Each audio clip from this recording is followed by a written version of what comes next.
Pakistan is a country running on fumes. A delay in petrol imports has led to a fuel crisis that's lasted almost a week. Now officials say there's only 3 days of reserves left. Long waits at the petrol pump are driving up transport prices, including cab fares.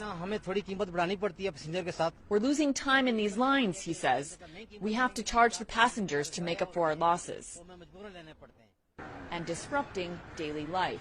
Other than office, I have to pick my children from school and drop them over there. They are on leave today, and the life is crippled down here just because of this fuel shortage. This station is rationing fuel, allowing roughly a day's worth per customer. The Prime Minister is holding emergency meetings today to work on an action plan.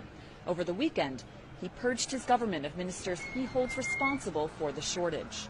As you can see behind me, this line of cars stretches on for at least a half mile.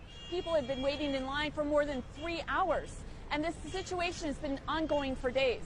Government officials say the crisis likely won't be resolved for another 8 weeks when supplies are replenished. Michelle Stockman, CNN, Islamabad.